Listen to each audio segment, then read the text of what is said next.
we will return no matter how long it takes us. In our lifetime we will be free. One day when the light shines, we will be free. In our lifetime we will be free. And they can bury us, but they will find out we are seeds.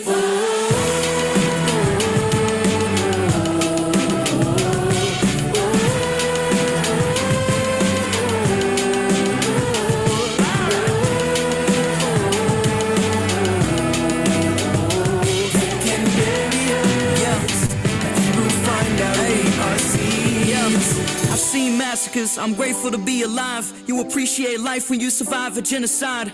Look in my eyes and tell me what you see. Ran out of tears to cry right till Palestine is free. Got a problem with a system that doesn't want us existing. Turn a city to a prison that's missing living conditions. My mom's calling, she's telling me she kinda scared. I hear the bombs falling, I smell the death up in the air. My uncle lost his children, I lost my cousins. His tears watered the grave to let him know we still love them. Our schools turn to shelters for the rich and poor.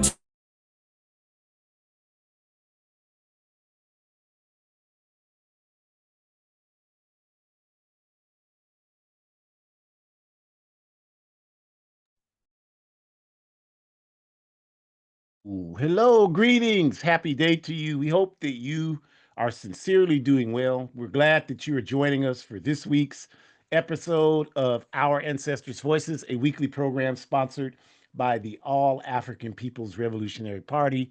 Who else?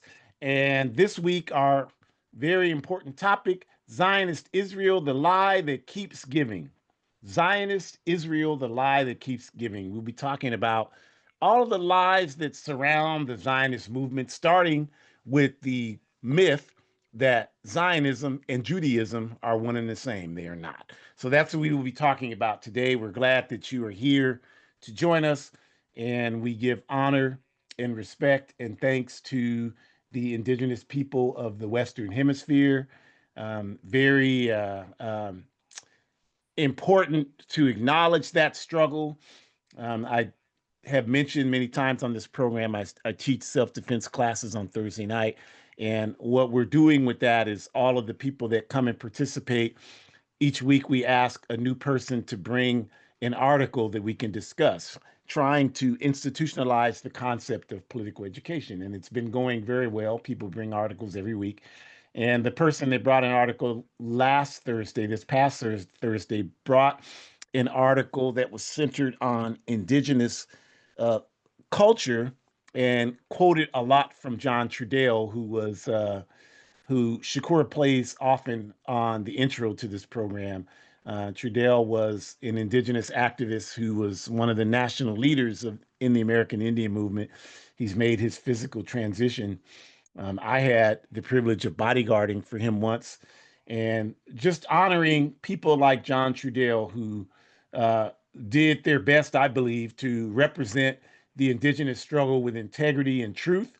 And so we honor that. And we, of course, honor our African ancestors. We talked last week, dedicating the program to our brother comrade, brother Arimu from Nigeria, who was mysteriously struck down by a hit and run automobile about 2 weeks ago in Nigeria.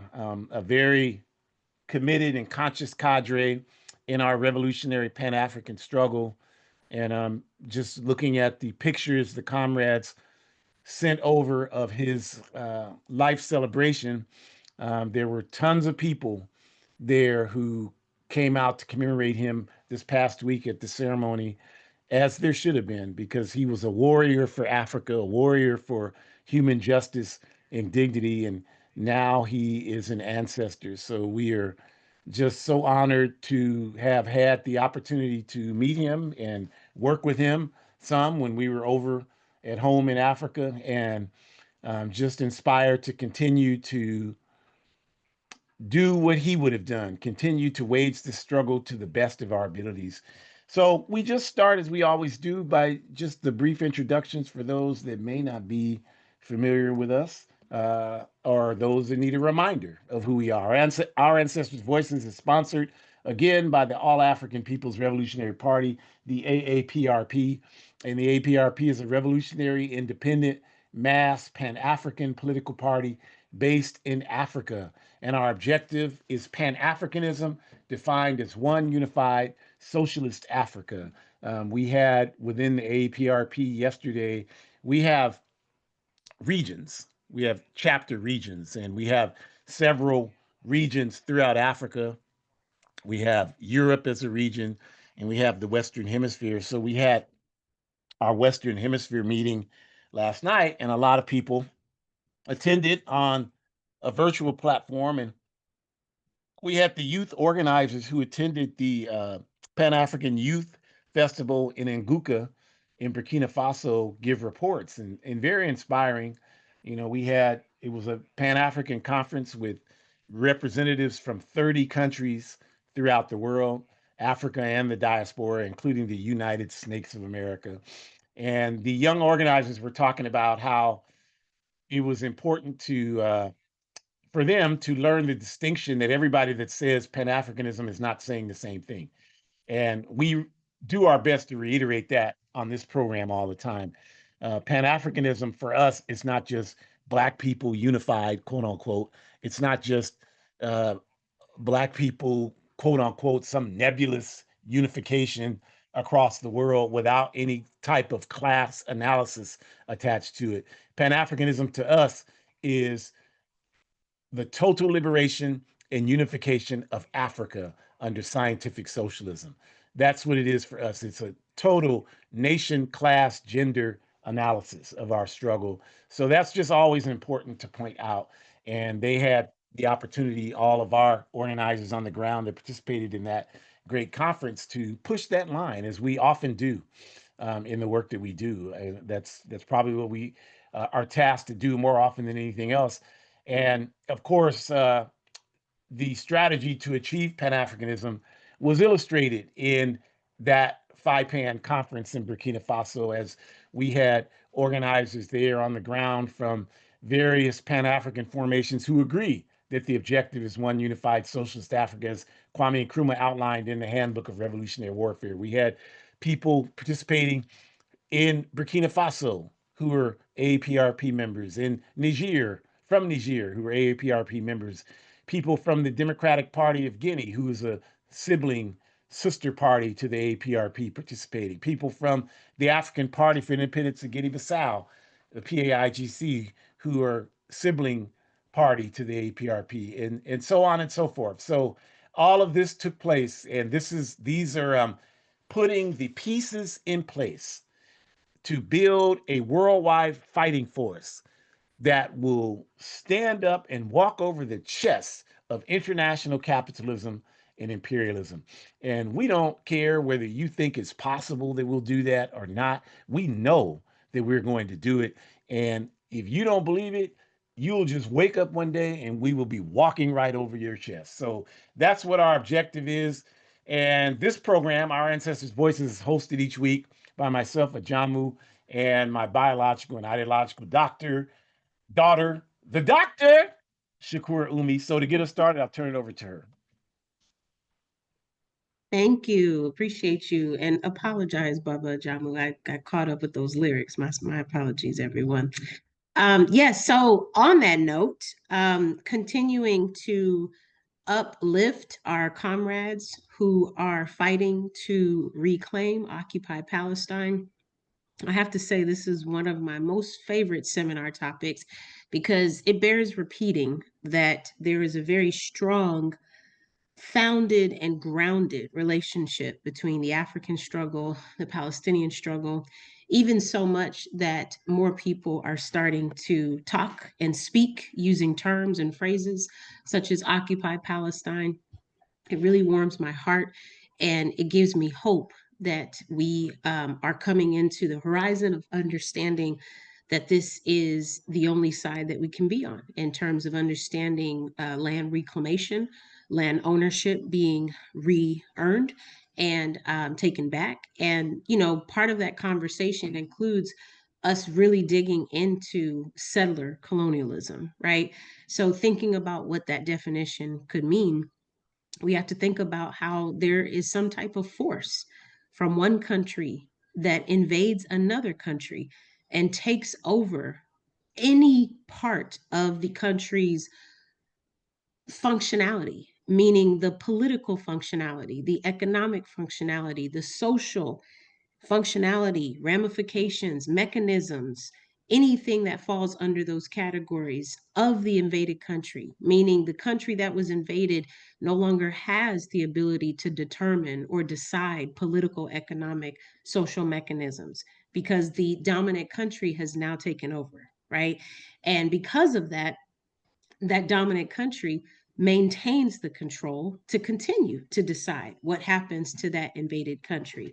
You know, you could think about Canada, you could think about Australia, you could think about Zimbabwe, the US, Azania, or the colonized term of South Africa, and even the Zionist state of Israel. These are all examples of settler colonies. And again, like, you know, when we think about what is happening with the indigenous people, when we think about what is happening with Palestinian people, when we think about what's happening with Africans, we have to kind of think about what those connections can be. So you all know that, you know, I try my best to bring these lessons in for different young people so that they can see it, especially as it's all connected to health. And I argue very much so that colonization very much contributes to health outcomes. So whether you are super healthy because you have privilege and access, or whether you are not as healthy and more likely to be sick because you don't have as much privilege and access, right? And so I'm always making this argument that those three groups have more in common than we can actually consider if we were to really think about it. You know, in all three cases, you have a group of people that have suffered at the hands of settler colonization. You also have situations where the land has been completely invaded and obtained. And in one case in particular with Africans, we were actually removed from said land. But in both cases, none of those groups have the power that's connected with owning the land. And that's always going to be really important on the grand scheme and on the grand scale of things, because a lot of people will get confused and they'll say things like, you know, Africans weren't all in Africa to begin with. They'll say other things like, you know, indigenous people wanted us to be enslaved, like all kinds of really non-factual and non-evidence-based things. But what is factual and what is evidence-based is that when you do not control the land that you descend from, and other people have come in and invaded that land, they have come in and taken over, and they are now making decisions that very much impact you. That has everything to do with the public health um, solutions, but also the public health crises that begin to develop. I always think about how indigenous folks have some of the highest maternal mortality rates. And we don't even talk about it that much because indigenous people have literally been erased out of time. They have literally been erased out of time. Why do you think they suffer from alcoholism? They lost everything and thousands of them were killed. Of course, they're trying to figure out a way to grapple with what has happened to them. So, yes, they probably will be picking up some type of alcoholic beverage at some point. They also have some of the highest suicide rates. Why do you think that is? Like, these are evidence-based things that we need to think about, you all. I would argue the same for African people. It's ironic that we have had any of the resilience that we have had with all three of these groups of people because we have been through so much. We have been through so much. And so, yeah, when you don't own your land, there are economic, social, political factors to consider, but also health, also mental health, also the physiological stress that your body goes through. As we know that stress is passed through the placenta biologically. We know that from evidence. So it is very clear that just because this happened to these three groups of people 400, 500 plus years ago, that does not mean that we are not still seeing the effects today. That does not mean that. I encourage you, if you want to make that argument, I will refute it. I promise you I will, because I'm personally just thinking of the enslavement of African people and the sexual experimentation that was done on Anarcha and Betsy and Lucy, and how because of my ancestors, any of us that need to see OBGYNs today have that ability to do so because they were the experiments that gave birth to, pun intended, the obstetrics gynecological medicine subdivision. It's because of their experimentations. And if you don't need to see an OBGYN, they still allowed you to benefit from that because you came from someone who needed to see an OBGYN. So we owe them everything, you all. We owe them everything. But we don't even acknowledge what they went through. And we don't acknowledge what their heirs went through. And we don't acknowledge how their lack of consent and sexual experimentation then is still very much contributing to how African women are perceived in health spaces today, how marginalized African people are perceived in health spaces today. It has everything to do with land ownership, you all. We have got to acknowledge that. We have got to accept it. We have got to study it and understand it. We cannot just say, oh, people are in the positions they're in because of racism. It's not that simple. I wish it were. But racism doesn't exist by itself. It was given birth to from colonialism and white supremacy. Like, we have got to name it, we've got to call it, and we've got to acknowledge it. It cannot stand by itself. So these are some things to think about, especially when you think about how the settler colonies have continued in some cases, and I'm sure Baba Ajamu will talk about that later in the presentation, but even thinking about examples like Burkina Faso and how they were colonized by the French, right? And so now there's even this idea of neo-colonialism, right? Where we need to even kind of think about how they may not physically have a presence there anymore, but clearly French languages are spoken all throughout Burkina Faso, right? All throughout Senegal, French languages are spoken. French banks are established on African soil, right? And they get to tax African people because they have some connection to how the control of the land is still being determined even today. Next slide, please. So we can't say, oh, well, they're not connected. No, they're very much connected. They're very much connected, and we don't want to insult people when we say that, because the truth is we know that they're connected. So let's just name it and let's call it. Let's save time. Let's save face. Let's not waste time lying, okay? And let's just be honest about that. Remove the emotion from it and just look at the facts. Quite literally, look at the facts. Like, this is where we are. You know, colonizers are never going to admit that they're colonizers. Why would they? It benefits them way too much. It benefits them way too much to admit that, because then they would have to also admit that the reason they're stealing these resources, the reason they're stealing this land, the reason they're stealing people in some cases, is because they don't have the resources or the people or the land, excuse me, to continue to advance their agenda. This is why they have the dominant power to be able to take it from someone else. This is why. That's all connected, right? And so, you know, we can think about several different cases. Like I said, you can look at Australia, you can look at Canada, the US, Azania. We can even think about occupied Palestine. And it's never that those lands were stolen and are still occupied and controlled by thieves. That's the actual truth, but that's not what rhetorical media will tell you. That's not what capitalist media will tell you. That is not what typical conversations that you're hearing about are being had or facilitated in that manner. Nobody is going to admit those things. Nobody is going to admit those things, just like they're not going to admit that in this society, in the US, we celebrate and we honor people who have caused harm and who have developed victims. We give them parks. We name schools after them, which is insane to me that we would send children to a building that was named after someone who violated people sexually. That is insane to me, but we do it every day, okay? We name community centers after these people, right? And I don't understand why we do that, but then we shame the people who are fighting against these same folks. We say that they are militant and criminals. We say that they're violent. We say, you know, that they belong in prison, and some of them are in prison. And I'm speaking to our political prisoners at this point. So it is very much a backward society. It is very much a backward society. But yet, here's the reality.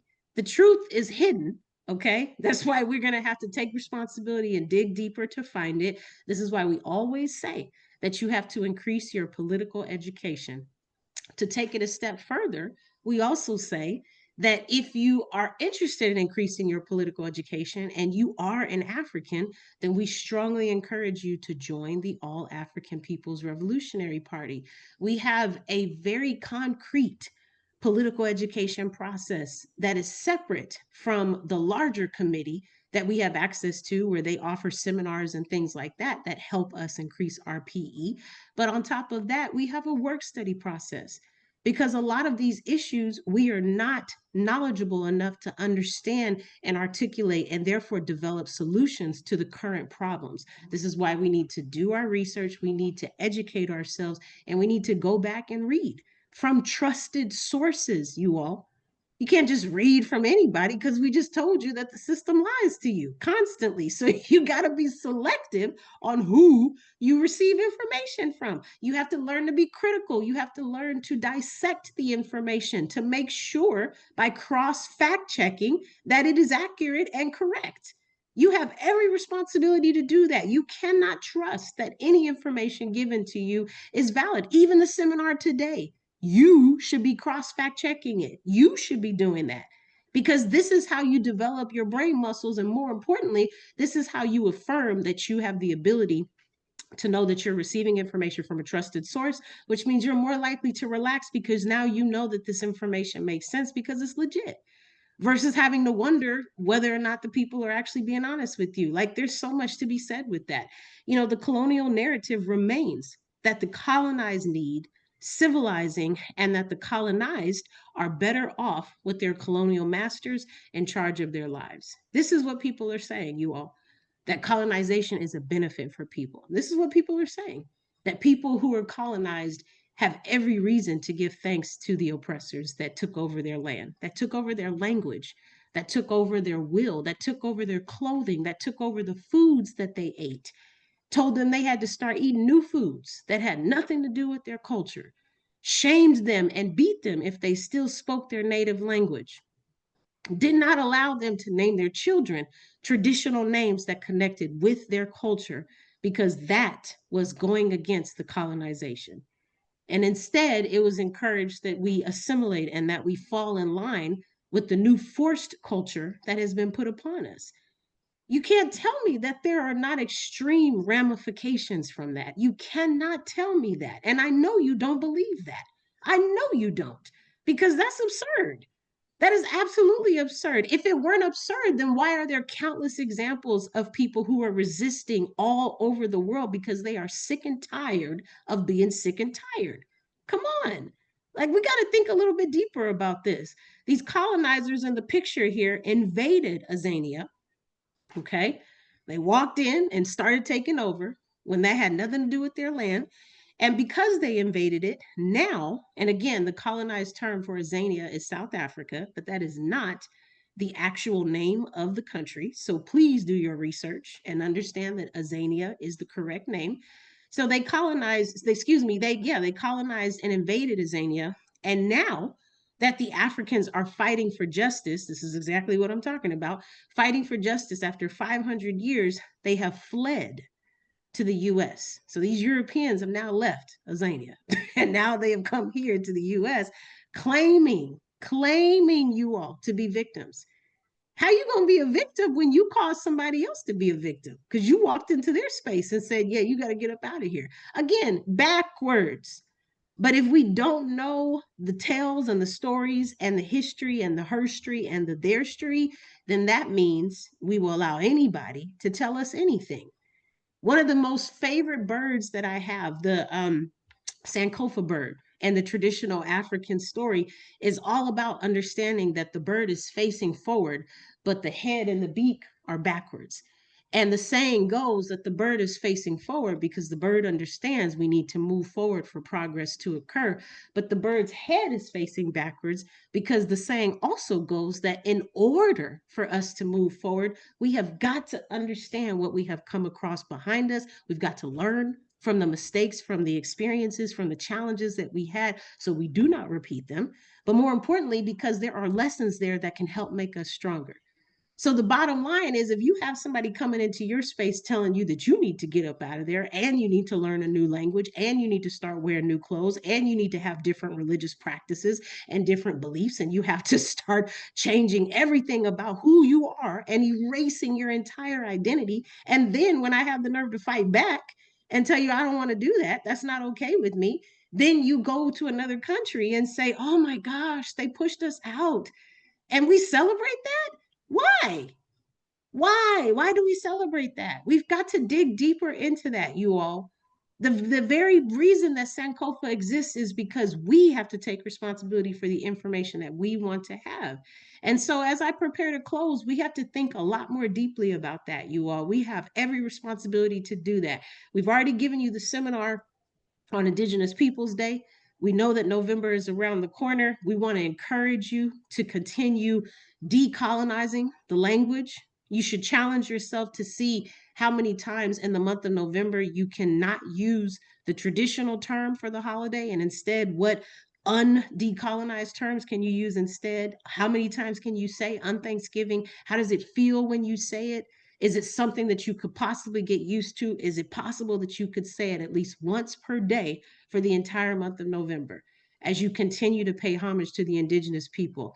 Occupy Palestine is another term you can try to incorporate, right? What does that look like for you? Like, these are the steps, you all. You might not be ready to join an organization, but maybe for December or your New Year's resolution, that's something to consider, because now is the time to organize. We can be discouraged all we want, but we should be organizing so that we can address our discouragement, because the people are winning. And if nothing else, the delegations that Baba Ajamu talked about should show you that that work is continuously being done. People are not stopping, you all. And we have the right to move with them and continue to hold ourselves accountable for that. We got this. Ashe, Obrigada, Asante Sana. And I think a big part of this anti-colonial work is that we have to recognize what the capitalist imperialist system does, you all, is it really relies on us seeing our interests as the same as its interests.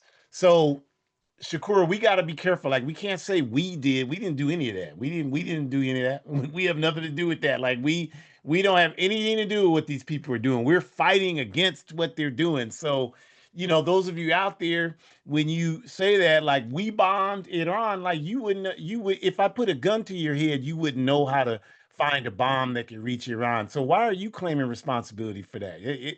That money spent for those bombs that bombed Iran take resources out of your pocket. Why are you claiming that? Like, you shouldn't do that. That's the first step in the anti-colonial fight, is to recognize that your interests are not, you're not a part of the colonizers' interests. Your interests have nothing to do with their interests. So let's get into this Zionist movement, right? Kwame Ture said once that capitalism makes what should be obviously criminal seem normal, while making justice seem strange. What should be Capitalism makes what should be normal seem strange, and makes what should be strange seem normal. And I give the example of, I was talking to some high school students, and I told them, if I was, someone your age, and I went out on your quad today, and I had a sound system, and I started talking about, we need to build programs to fight against police terrorism, to build an anti-colonial movement, to end poverty, to end houselessness.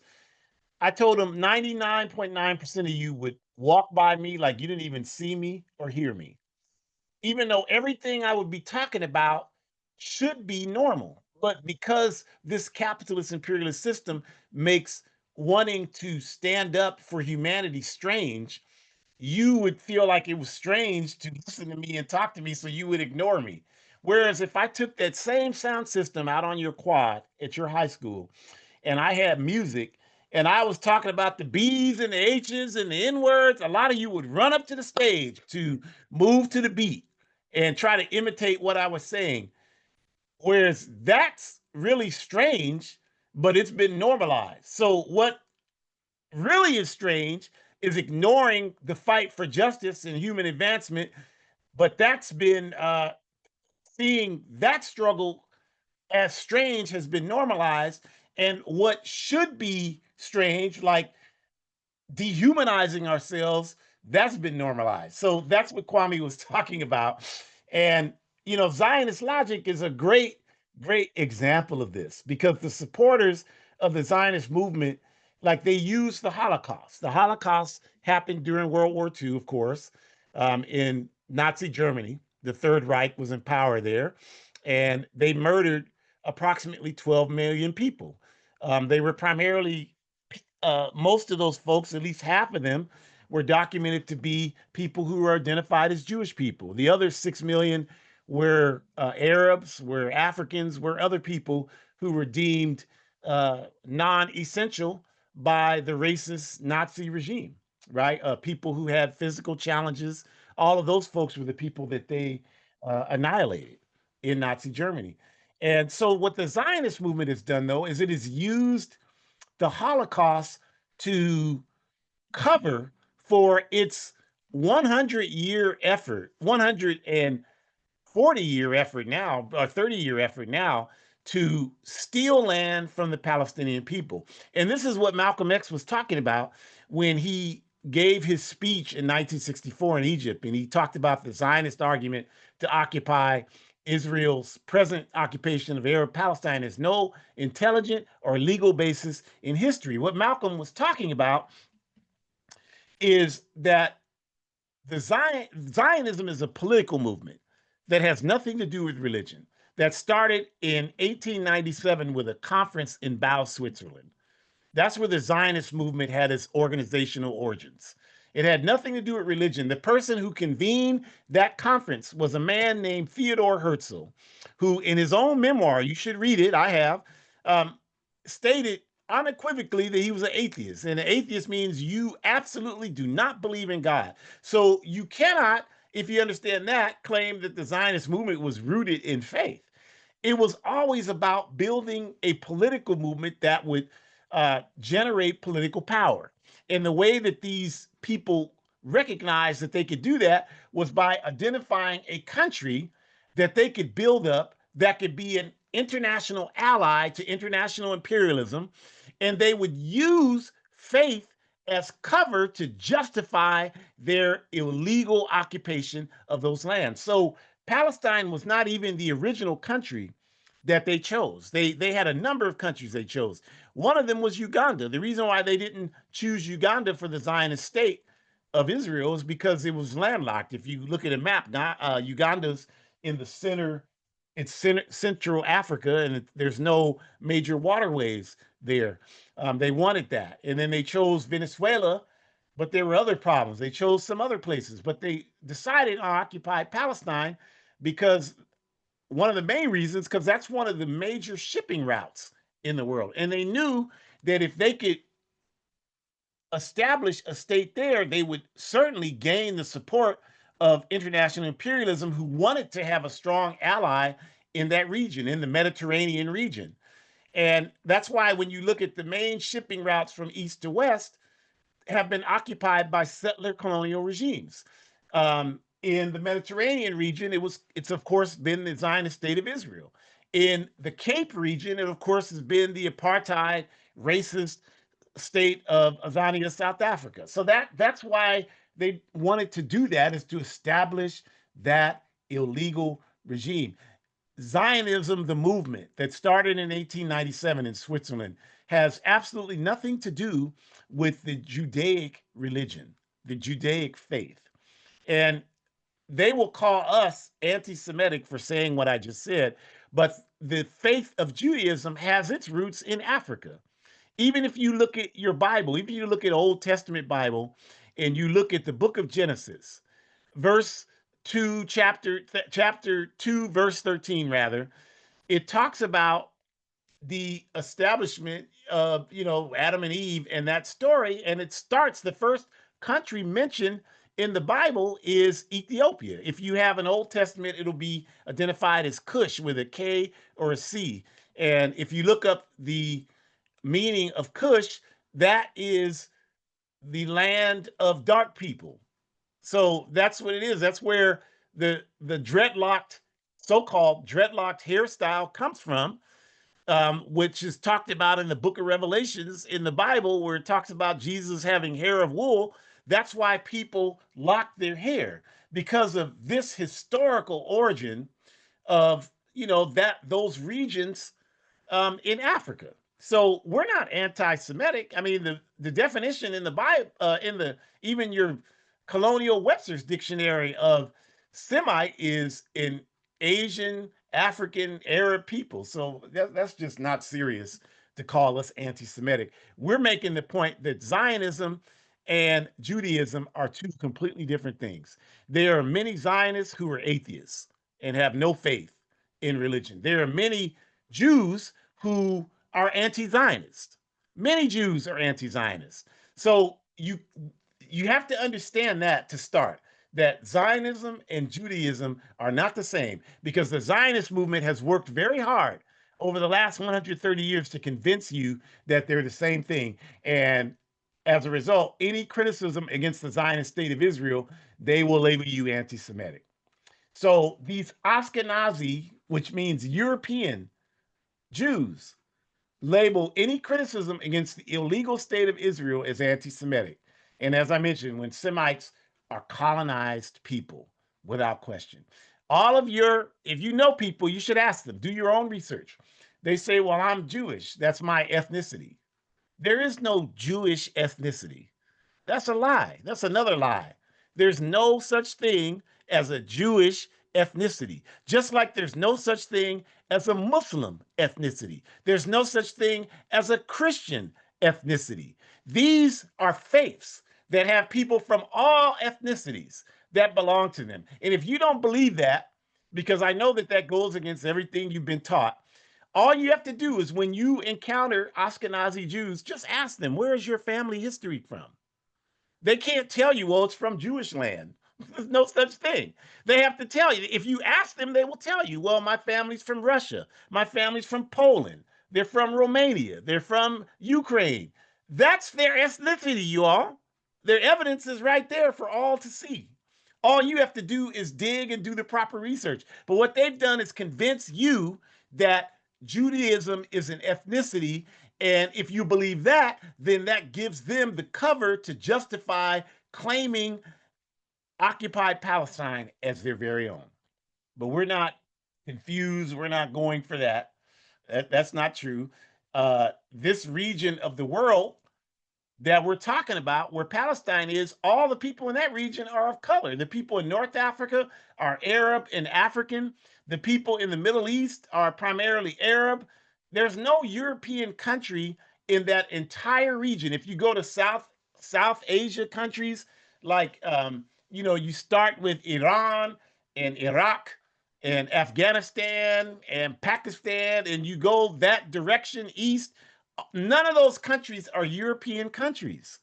The only country in that entire region that's dominated by Europeans is the Zionist state of Israel. And it has received the support that it receives for decades, primarily from the United States of America, because it serves as a reliable ally to international imperialism in the Middle East. It's the only one that they feel like they can rely on, and that's probably true. So this, you have to understand the politics of this and take it out of the emotional realm, out of the ignorance realm, out of the propaganda realm, and understand the argument.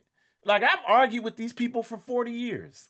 They don't even want to see me coming anymore. They don't want to see nobody in the APRP coming, because we have studied this question and we understand it, and we can turn them on their heads in seconds. Some woman was asking, she was asking me, well, the Jews were persecuted in Egypt. And I said, well, how is that so? When were you talking about? She said in 1200 BC, the Jews were persecuted in Egypt. I'm like, well, what is your evidence that they were Jews they were persecuted there? She didn't have any evidence. I said, well, there were Africans persecuted in Egypt, or Kemet, which is what it was really called, in 1200 BC. Some of them were Jews, some of them were Christians, some of them were Muslims, some of them were atheists, some of them practiced traditional African forms of faith. That's who was oppressed. That's who built the pyramids. That's who did all of that work. It wasn't white people in that region in 1200 BC. I told her, you got to be out of your goddamn mind if you want to try to run that past me. I'm not going for that. I know the history. She couldn't refute it. So this is why Shakura is so correct when she talks about political education. And it's also important, we're talking about all these damn Zionist lies. It's also important to understand Africa is at the center of Zionist lies. There's so many Africans that are like, why are we talking about Palestine? That has nothing to do with that. Anybody that talks like that, they're telling me right away they're not involved in any serious organized struggle to liberate our people. They're just running their damn, bumping their gums. That's all they're doing. Anytime they talk like that, they know that. Because anybody that's involved in organizing work to liberate our people, you learn immediately the role that Africa and African people play in bolstering up the Zionist state of Israel. So it's in our interest to see Zionism defeated. If that reason for nothing else, the humanism for the Palestinian people, but even if you don't want to acknowledge that, even just for African people to get that yoke, that thing off of our back, then it's important to understand the role of Zionism. You know, the Zionist movement 100 years ago, they formed an alliance. It was with the apartheid, the racist segregation, apartheid, European settler colonial government in Azania, known as South Africa then. It was the Zionist movement and Britain. And they formed this alliance that led to the Balfour Declaration. Lord Balfour was the leader in Britain at that time in 1917. And so Britain colonized Palestine. It was called, look at an old map before 1948, when the Zionist state of Israel was established. It won't be called Israel. It'll be called Palestine. The evidence is all around you, all around you. So for when they tell you, well, it's always been our land because the Bible said, the Bible thousands of years ago, I just told you, that was talking about African people. It wasn't talking about these white people running around here today, these Ashkenazi. It wasn't talking about them. But if you look at a map before 1948, you'll see it for yourself. It's on there. And so this Balfour Declaration essentially said that the lands belong to the quote unquote Jewish people. Well, really, what they were saying is white people move in, Arabs move out. And so that's when the settlements begin to happen, where European people all over the world, who Ashkenazi Jews, begin to move to Palestine and settle there. That's where the population began to grow. And so from 1917 up through World War II, the effort was made to increase the population of European Ashkenazis into Palestine. And the Zionist movement proliferated that effort by negotiating with these anti-Jewish states in Europe. You know, Europe has a long history of religious intolerance. That's why these crackers are here today. They run this country because of religious intolerance. Even your backward ass school training taught you that. So that's why the pilgrims came here. You're going to hear it all next month. It's told backward ass nonsense. That's why they came here, is because of religious intolerance. Europe's history is full of that, right? So what happened there is that they came to these folks settled in that region, and the Zionist movement worked with, hear me when I say this, worked with these countries, Poland. They worked with Poland, they worked with Romania, they worked with Russia, they worked with Ukraine, they worked with all of these regions of Europe, including the Third Reich in Nazi Germany. And what they did is they encouraged these people, like, you don't want these people in your country, because yeah, there's no question that Jews, even Ashkenazi Jews, European Jews, have always been exploited and oppressed. No one is denying that. In Europe, they've always been exploited and oppressed. So the Zionist movement manipulated that to negotiate with these governments and say, you don't want these people. We're building a country where they can go. So we want to encourage you to do whatever you can to drive them towards this new state of Israel that we're establishing. And there's so much documentation of what I'm telling you right now. Lenny Brenner, who's an anti-Zionist Jewish professor, wrote a book called Zionism in the Age of Dictators. Zionism in the Age of Dictators. Lenny Brenner, you should read that book. He outlines in great detail what I just explained about the Zionist movement negotiating with the Third Reich and Nazi Germany and all those countries in Europe to drive these Ashkenazi European Jews to the establishment of the State of Israel, which happened in 1948. But going back to 1917, this axis between Britain, apartheid, racist apartheid, Azania, South Africa, and the Zionist movement, they needed mechanisms to finance the development of this State of Israel, which of course didn't happen until decades later.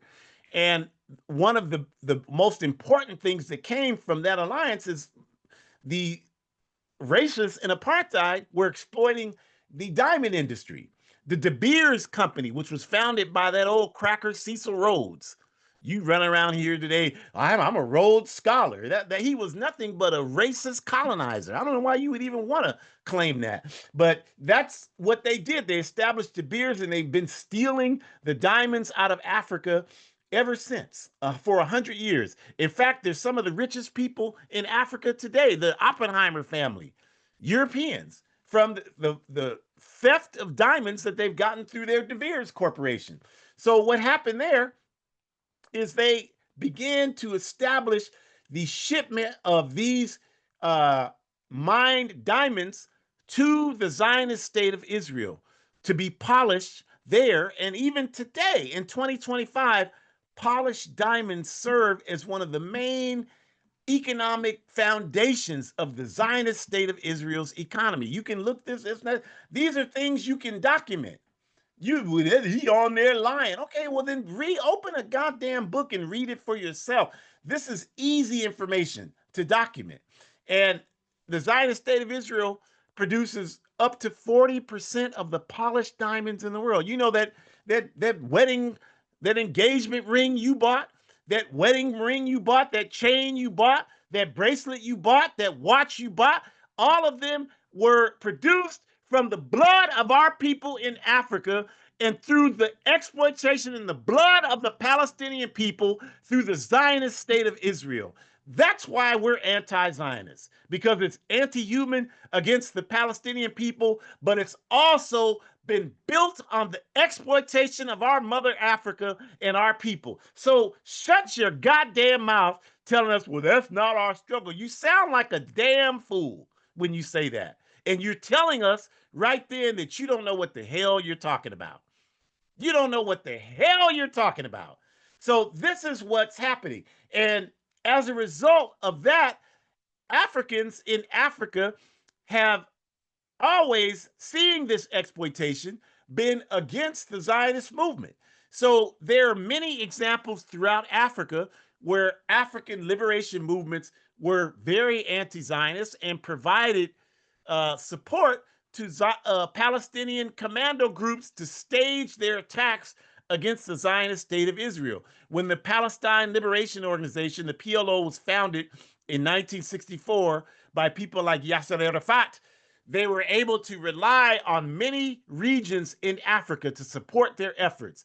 The Eritrean People's Liberation Front, the EPLF, in East Africa allowed the PLO to stage operations against the Zionist State of Israel. Of course, countries in North Africa, like Libya, under Muammar Gaddafi, the Libyan Jamahiriya, they allowed the most radical Palestinian elements of the PLO to stage attacks against the Zionist State of Israel.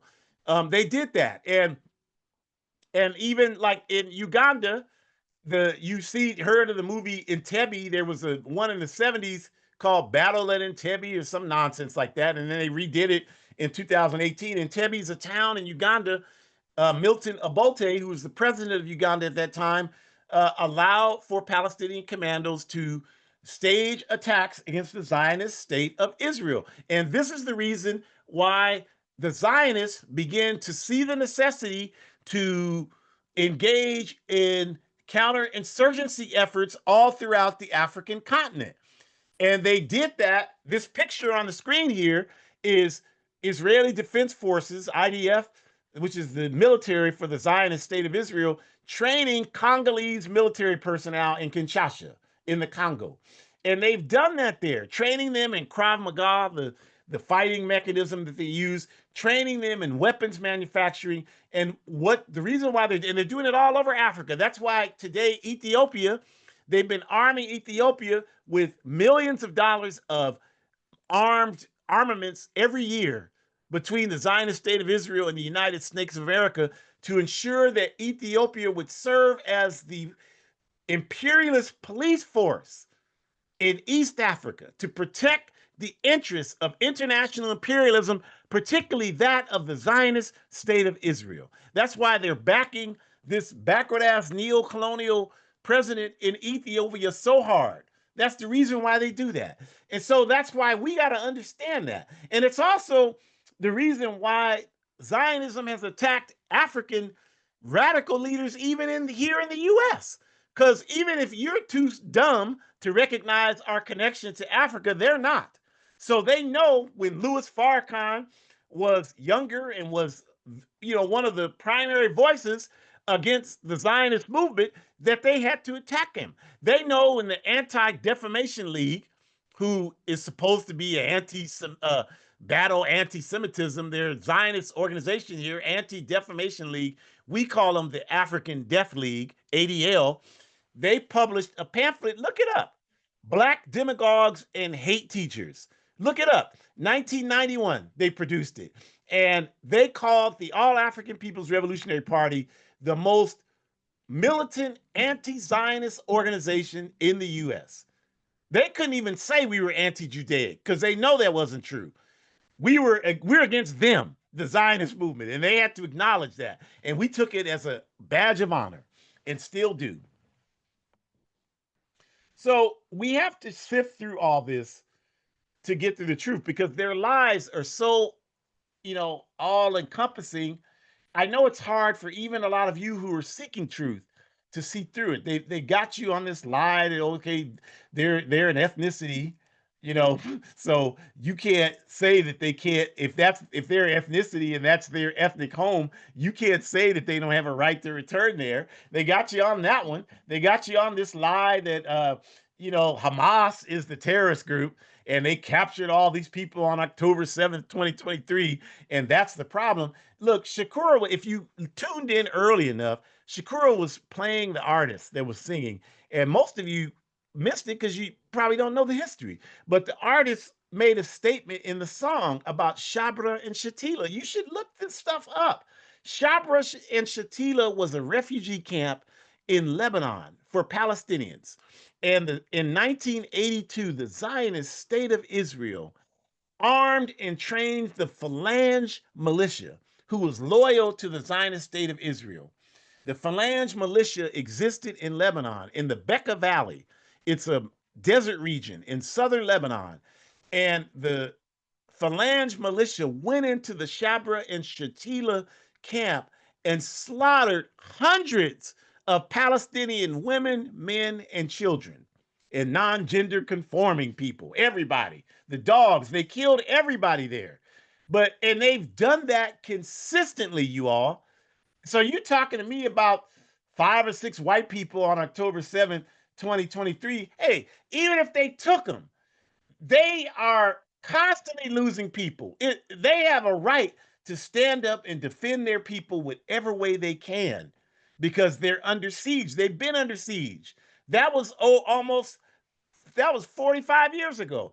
Even 2 days before 9/11, in the town of Jina, in the Middle East, there were 500 Palestinians who were murdered by the Zionist state of Israel. They're always doing this, but they're not going to tell you that.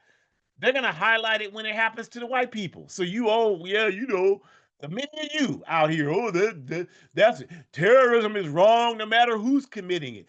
Look, there's only one terrorist. It's the international capitalist and imperialist network. So the problem isn't Hamas, and the conflict didn't start in October of 2023.